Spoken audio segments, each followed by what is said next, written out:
Good morning from somewhere in northwest Wyoming. So I'm driving across the state today. Ultimate goal is Boulder, Colorado. So if you look on a map, you'll see that it's very far. It's about an 8-hour drive.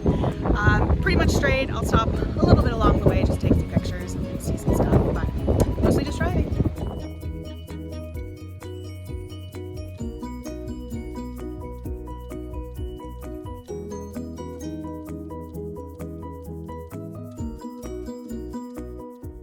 Hello, I'm about a little under 3 hours away from Boulder, and I just stopped at a little rest stop on the side of the road, stretch my legs.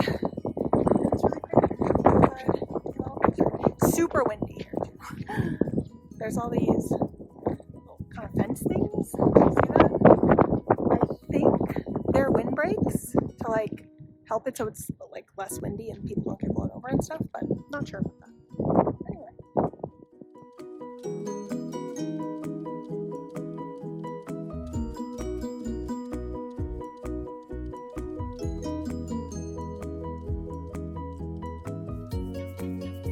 See these things? They're pumping oil out of the ground. They're just all over the place along the road down in Colorado where I am. Kind of weird. Good morning. So I'm going to check out Rocky Mountain National Park today. Just going into the little town of Estes Park right there. It's high up in the mountains. It's sort of one of the gateways to the park. So just stopped on the side of the road to take a look from above. While I was here, I found these little critters. Not sure what they are, but there's quite a few of them. They're just chilling on these rocks. Well, I've just been walking around Estes Park, and it's just a cute little mountain town. You can see mountains right there. This is a little bit of a park in the middle of the town. But lots of shops and restaurants and things like that. So I think I'm going to make my way back to the car and then try and go into Rocky Mountain National Park. Well, I'm in line waiting to enter Rocky Mountain National Park. You can already see a lot of the mountains around here. Everything is super pretty.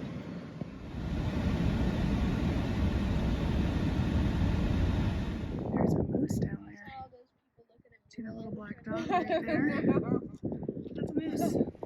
So I'm in the park and just stopped at this place called the Alluvian Fan. So in the 1980s, there used to be a dam here and the dam broke. And this whole place is the damage that it did. There have been other floods since then. And this sign used to be at a normal sign height. But with all of the stuff that's gotten washed down from the various floods, this is how much it's gotten buried. Isn't that ridiculous?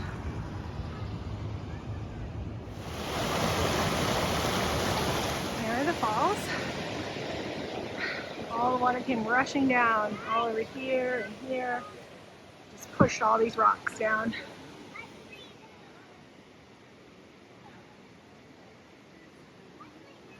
So I'm just leaving this little, it looks like a campsite, but they say it's just a picnic area. I just wanted to see what it was.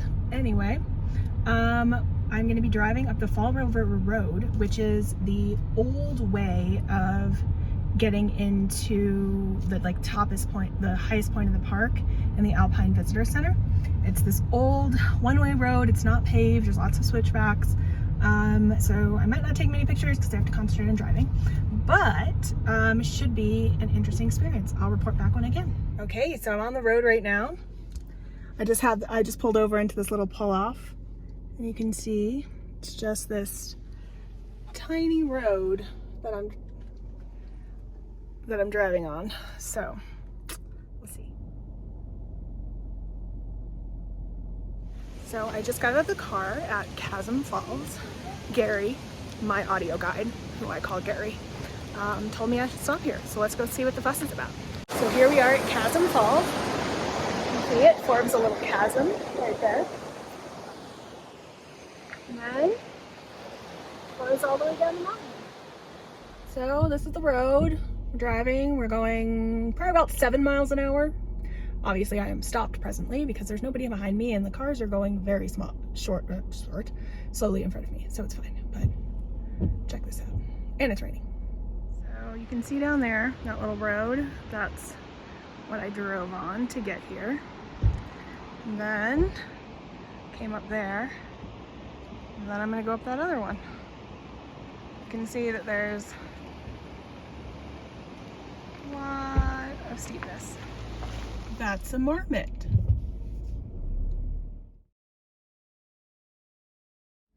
So we are making our way up to the Alpine Visitor Center. You can see it right there. We're driving all the way from here. Okay, I just got out to take a look. It's raining now, as you can see. There, a little snow on the mountain. So I'm just a little bit away from the visitor center. And as you can see, it's raining pretty hard. This road is kind of scary, so I decided to pull over and maybe wait out the rain a little bit. We'll see. It's getting kind of puddly out there, so I'm not sure if I should just go through or not. I think I'm going to give it like 10 minutes. And if it doesn't let up at all, I might just go. We'll see. I'm climbing something called Huffer's Hill right now. I'm at almost 12,000 feet, so there's not a lot of air up here. But I'm only less than halfway up. It's already amazing.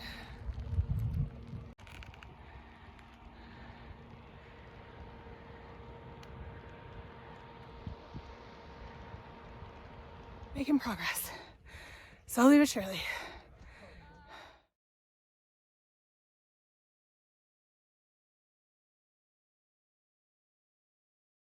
So I made it to the top. Super pretty. You can see the weather rolling in though.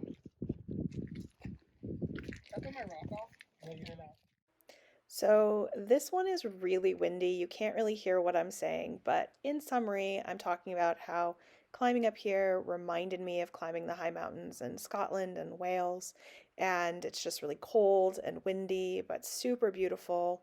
Lots of just huge sight lines, and I'm really, really happy that I came up here. Feel like it's definitely worth it. And if you are ever in the area, you should definitely go check out Rocky Mountain National Park. It gets so much snow. You can see a little bit of it left, and it's the end of July. That's what it looks like in the winter. So you can see the roofs of the buildings. There's those same buildings. Isn't that cool? So as I'm coming down, you can see that was the road that I was driving on, winding through and all the way down to the valley where I started. See all these poles here? That's for the winter, when all the snow comes, so they can actually find the buildings. Crazy. So before, when I was trying to see if I should drive or wait for the rain, where that white car is, that's where I was parked. So in the winter, if they want to get, spring, once they're clearing out the road, this is what it would look like to drive on. Remember those big sticks? That's what all that snow is. Look, we're so high up. We're in the clouds. This is Milner's Pass. It's 4.1 miles one direction. If I thought I could do 8 miles at this elevation, I would, because it looks super pretty. See, it just continues to follow the ridgeline.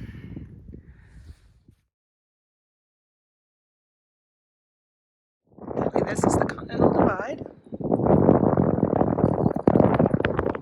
That direction, if there were no clouds, in theory, you'd be able to see Long's Peak, which is the tallest mountain in the park. So remember that hike I showed you? That's where it started. That's where I was showing you the start.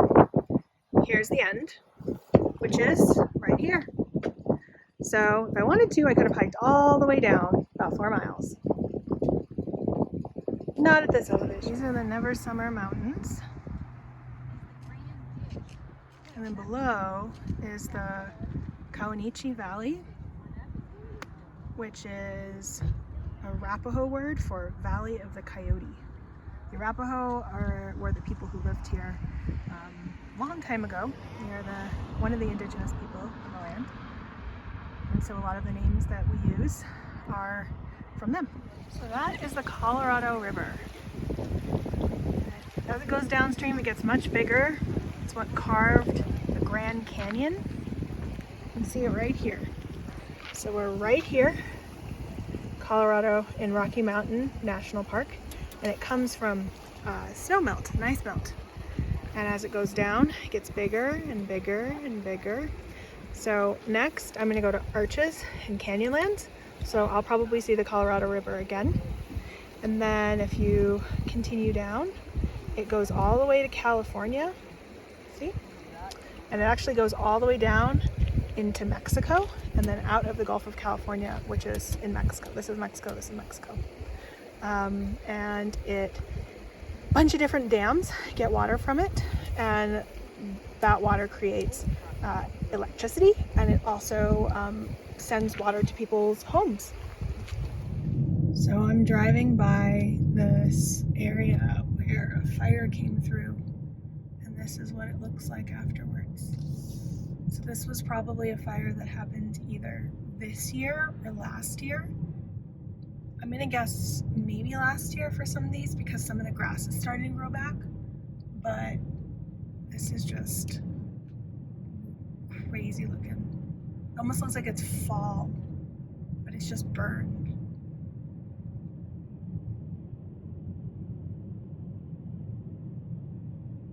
So behind this plant, I think it's a mama moose and a baby moose. Not sure. They could be elk, but they look like moose to me.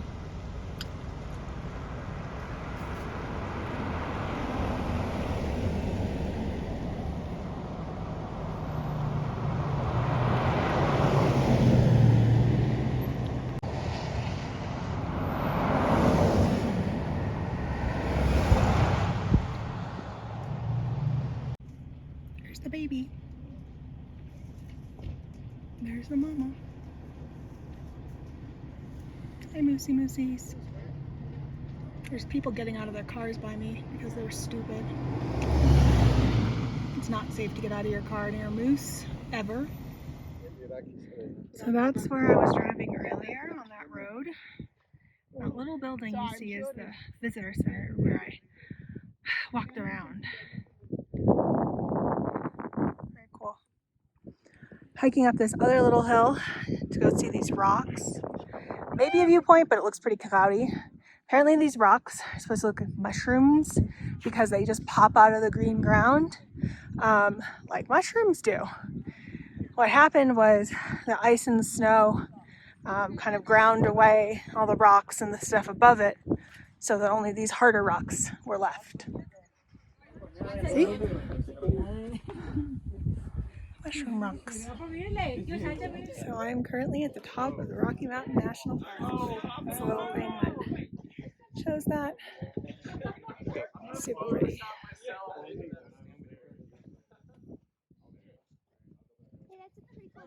Found another little critter. Don't know what you are. It's called a pika. Is it? You're right. Found some whole herd of elk. Just chilling. So this whole valley used to be full of ice. That's what actually carved out all these mountains. See?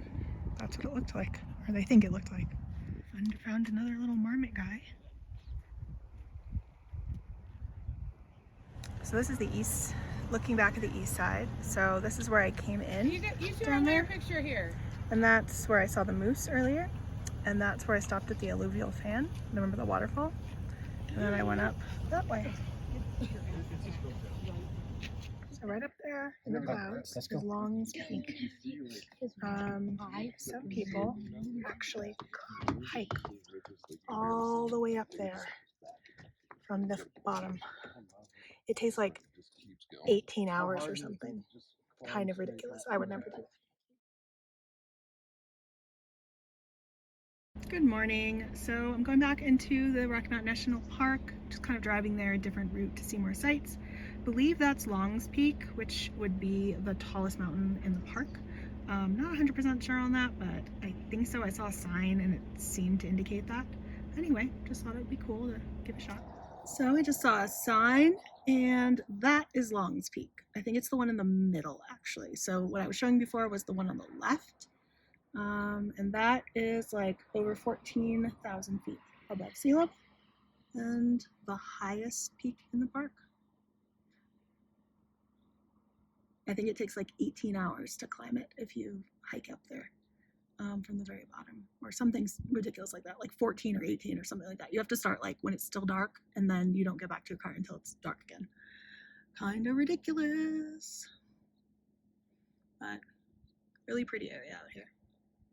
Just a quick little stop on a wetlands boardwalk to take a look around.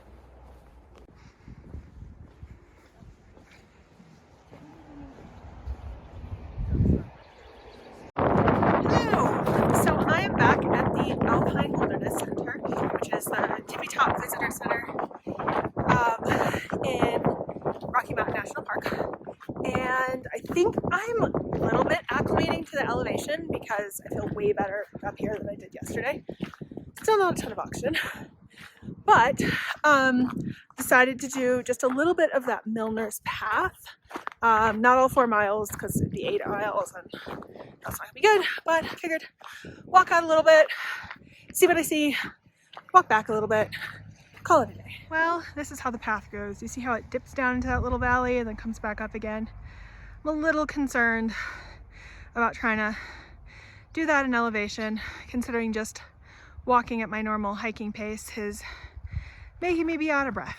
So I think I'm gonna head back to the visitor center and call this a day on the hiking at almost 12,000 feet.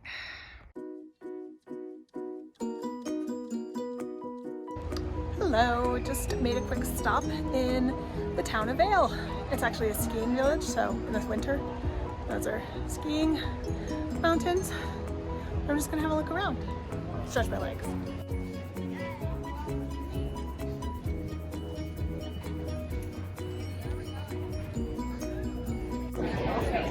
Sort of reminds me of Leavenworth in Washington. It's a kind of old world, Bavarian-esque vibe to it.